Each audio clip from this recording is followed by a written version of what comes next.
AP deputy CM Pawan Kalyan పై cine నటి సికింద్రాబాద్ మాజీ ఎమ్మెల్యే జయసుధ ఆసక్తికర వ్యాఖ్యలు చేశారు. సినిమా రంగంలో పవన్ కళ్యాణ్ ఎప్పుడూ ఎవరికి తలవంచలేదని, రాజకీయాల్లో కూడా అదే విధంగా నిజాయితీతో ముందుకు సాగుతారని ఆమె అభిప్రాయం వ్యక్తం చేశారు. క్రిస్మస్ సంబరాల్లో పాల్గొనేందుకు రాజమండ్రికి వచ్చిన జయసుధ మాజీ ఎంపీ హర్ష కుమార్ ఇంటికి విచ్చేసి పాస్టర్లకు బహుమతులు అందజేశారు.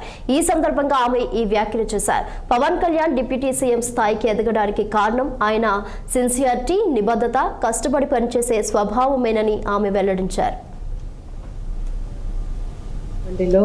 హర్ష కుమార్ గారి ఇంటికి our former MP Harsha Kumar గారి ఇంటికి రావడం జరిగింది.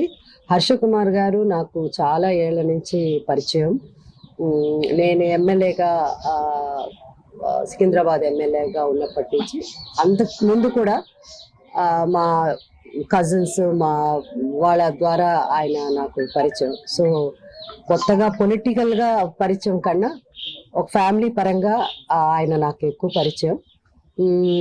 యాక్చువల్గా ఆయన ఇక్కడ ఈరోజు ఉండాల్సింది, నేను రాజమండ్రి క్రిస్మస్ సెలబ్రేషన్స్ కోసం అని వచ్చాను. ఒకటి రామచంద్రాపురం, తర్వాత నిన్న చాగల్, ఇలాంటి నిన్న జరిగింది.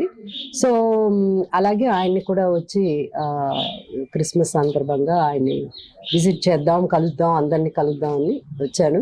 బట్ మీ అందరికి తెలుసు, ఫ్లైట్లన్నీ లేకపోవడంతో నేను కూడా బై రోడ్ వచ్చాను. ఈ క్రిస్మస్ సెలబ్రేషన్స్కి ఇంకా ఎప్పుడో ఒప్పుకున్నాను, ఇంకా రాకపోతే కష్టం అని బై రోడ్ నేను ట్రావెల్ చేసి వచ్చాను అనమాట. చెన్నై నుంచి వచ్చాను, అక్కడ షూటింగ్ జరుగుతుంటే అక్కడి నుంచి వచ్చాను. సో ఈరోజు ఆయన ఉండుంటే బాగుంటుంది, బట్ ఆయన డ్యూ టు అదే ఎయిర్లైన్స్ ప్రాబ్లం వల్ల రాలేకపోయారు, ఢిల్లీలో స్టక్ అయిపోయారు. సో వాళ్ళ కుటుంబం అందరూ, వాళ్ళందరినీ, ఆయన సన్స్ని, కోడల్ని అందరినీ కలిశాను. అలాగే సరళ ఉన్నారా, అదే సరళ కుమారి గారు, వారిని నేను ఇంత ముందు కలిసి ఉన్నాను. సో